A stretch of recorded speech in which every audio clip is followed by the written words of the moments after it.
Gue yakin, kebanyakan cowok yang lagi nonton video ini mungkin pernah ngeluh capek karena nyembunyiin perasaannya. Kenapa? Soalnya tiap mau cerita ke orang lain tentang masalahnya, pasti takut dibilang lemah. Atau kalau lo cewek, mungkin lo pernah bertanya-tanya, kenapa sih temen cowok atau pacar lo jarang banget cerita kalau ada apa-apa? Dan mungkin ya, kalau ada masalah, sukanya dipendem terus.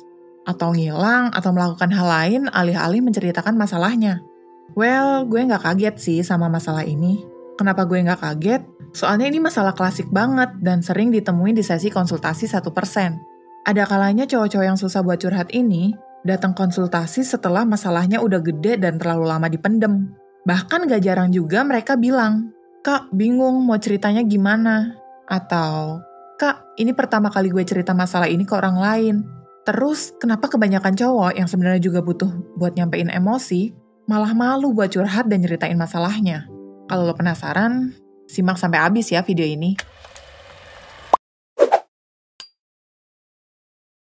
Fakta bahwa banyak banget cowok yang susah buat curhat atau nunjukin emosinya, mengindikasikan bahwa faktor yang menyebabkan adalah faktor yang berlaku luas.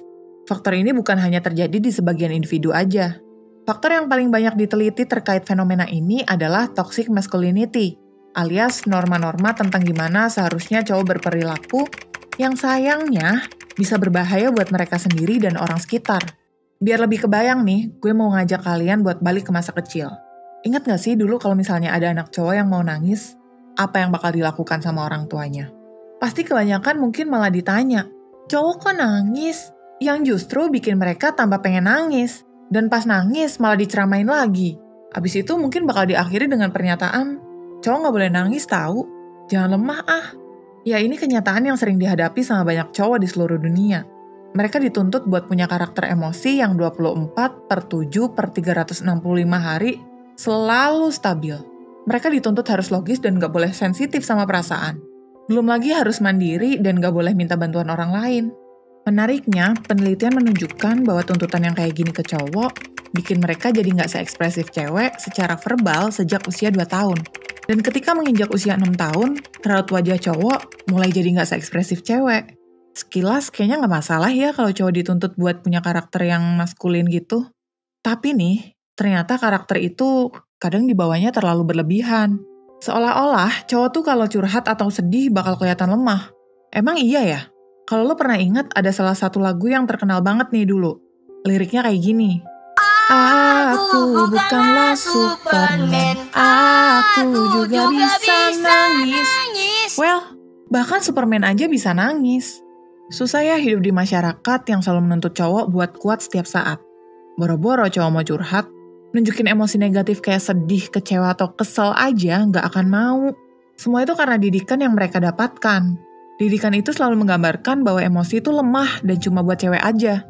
Ekstrimnya nih, karena takut kelihatan lemah dan gak diajarin bahwa curhat dan minta tolong ke orang lain itu wajar, mungkin jadinya gak heran kalau cowok jadi lebih sungkan buat datang ke tenaga profesional kayak psikolog buat minta bantuan. Mantan Presiden American Psychological Association, Ronald F. Levin, menyebutkan bahwa kondisi di mana cowok menyembunyikan emosinya sebagai normative male alexithymia, yaitu sesuatu yang normatif di masyarakat, tapi menurutnya nggak ideal. Kenapa bisa dianggap nggak ideal? Sebuah meta-analisis terhadap 78 penelitian yang melibatkan 19.435 partisipan menunjukkan norma maskulinitas berkaitan dengan kesehatan mental yang buruk. Penelitian lain juga mengaitkannya dengan rasa kesepian, hubungan pasangan yang buruk, sampai dengan masalah kesehatan fisik. Terus gimana ya caranya biar cowok-cowok bisa lebih terbuka sama emosi mereka? Gimana ya caranya biar cowok tuh bisa belajar buat mulai curhat?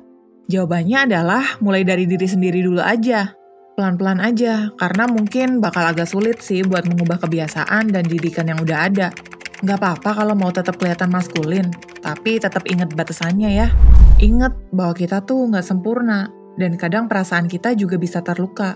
Kita juga harus ingat bahwa minta bantuan ke orang lain itu wajar kok. Curhat tuh wajar. Kenapa? Karena kita punya perasaan dan ingin membagikannya untuk meringankan beban di dalam diri kita. Itu hal yang sehat. Nggak perlu lagi takut kelihatan lemah cuma karena nunjukin emosi negatif.